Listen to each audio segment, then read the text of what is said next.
celebrities, woke corporations, the political elites and the media elites, they have promoted and pushed Black Lives Matter so that it's become this incredible global force which you're not really allowed to criticize. As we saw with Dominic Raab, when Dominic Raab said he wouldn't take the knee to Black Lives Matter, it caused a huge fuss. You know, what they're essentially saying is, how dare you refuse to bow down to identity politics? So it's created a very unquestioning, very conformist climate. But you're absolutely right. Questions have to be asked. And one of the questions that has to be asked is, are American police really as racist as we're told they are? No. Is America really this horrendously racist country still scarred by slavery? I would say no. I think these are caricatures. Just to kind of emphasize what the point I was trying to make earlier, when I say that it's statistically and kind of factually inaccurate, I think it's still possible to have sympathy with some of the claims made and some of the points being made by members of the movement or members of the Black community who feel like they're experiencing disadvantage or oppression, which is not in their imagination. It might be structured in some ways.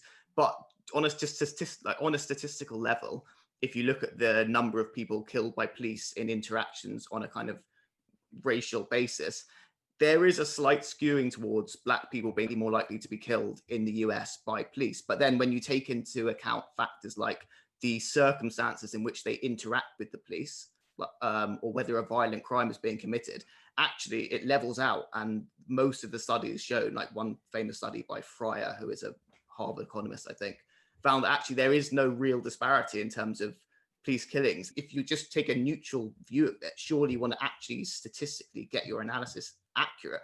And that seems to be missing from so much of the discussion. It's similar with the reporting of the circumstances of different people's deaths. So Michael Brown, who, you know, he famously, the hands up, don't shoot slogan came out of that one instance. It was reported that he was running away from the cops, that he had his hands up, said hands up, don't shoot. That went absolutely viral, was reported everywhere.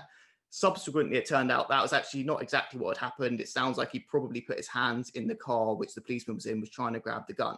Now, none of that is justifying what happened or saying that these things aren't terrible. But surely, if you're just taking a neutral perspective, you want to be accurate in how you discuss it. And I think the impossibility of just having an accurate, factual discussion is really worrying.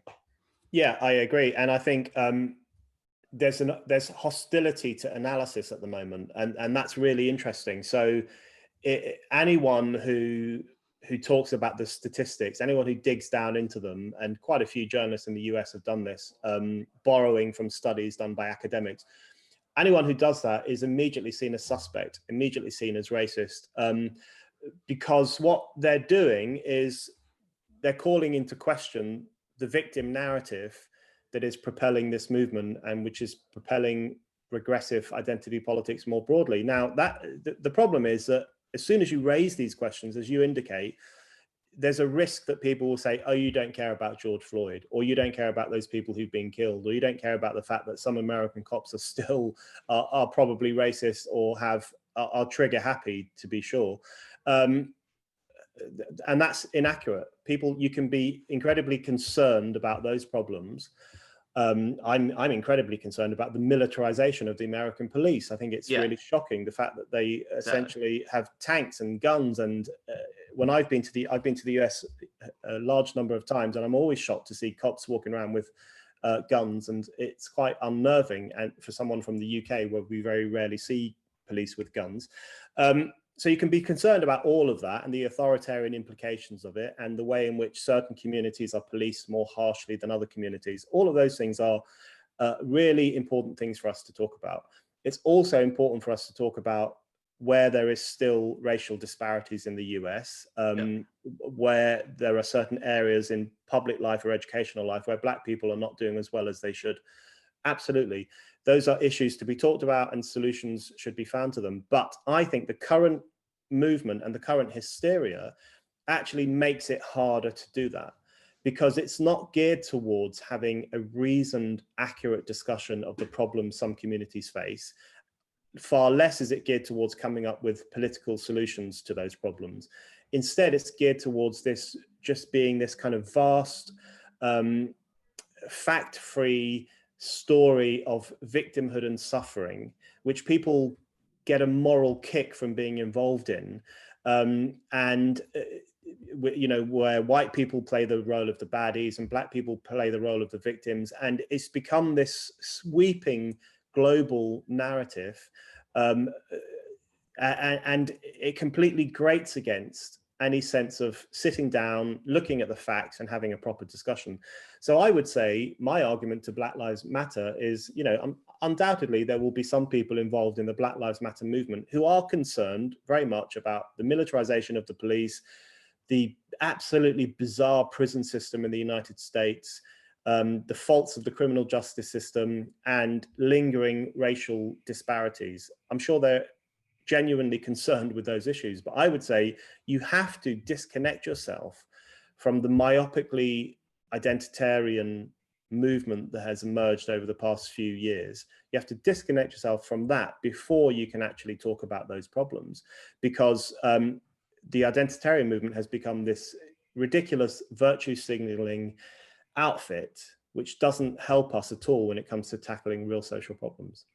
Yeah, I think there's a lot of truth to what you just said. In particular, I find I want to move on quickly, but I do think there's something really depressing in a way about trying to make the arguments which just point out the factual realities, or try to at least make things based in fact rather than an almost religious kind of dogmatic approach to these discussions. Because I kind of think of myself as quite progressive, and I really would hate and oppose all racism, but it's really disconcerting that even if I've got sympathy with a lot of the points which were being raised, like you point out, the hyper aggressive nature of policing, or the economic disadvantage faced by the disadvantages faced by the Black community, I want to base the discussion in accurate factual analysis as much as possible. And just trying to make that possible, you're met with so much vitriol, and it's treated as bad as if it's as bad as being actually racist itself, which I think is that's what I wanted to segue into, is the shifting of language and the way in which language, I think, is used so cynically around these discussions to shield proper debate and analysis. So to take one example, for example, violence is something which most people would agree is unacceptable in the political sphere. But with the rise of this particular form of identity politics, things which are areas of discussion and contestation are increasingly labeled as themselves violent. So it's not just real violence, which is violence. It's now discussion of complex issues, which is increasingly deemed violent. And once it's deemed violence, that legitimates the use of actual violence in response to not violence, basically just raising questions about something. And I find that really nefarious. It's the same with the term racism. It's used now to refer to questioning aspects of the Black Lives Matter movement. But that's completely different. Maybe I'm wrong to do that, but that doesn't mean that I believe racist stuff. It just means that I question a particular narrative. So what's your kind of view on the way that the language has been used by this? Yeah, I think that's one of the most important topics of our time, the question of language and how it's used in an incredibly dishonest way, often to shut people down or to demonize people as being beyond the pale and not worthy of listening to, or not worthy of giving a platform to. Language has been deployed by contemporary movements just to silence and shame people. And that's always a bad thing. So if you look at the discussion of violence, as you say, it's got to a really bizarre level at the moment, where we are told that certain words are violence. Silence is violence, by which they mean if you don't nod along to everything Black Lives Matter says, you're racist, you're violent. So silence is violence.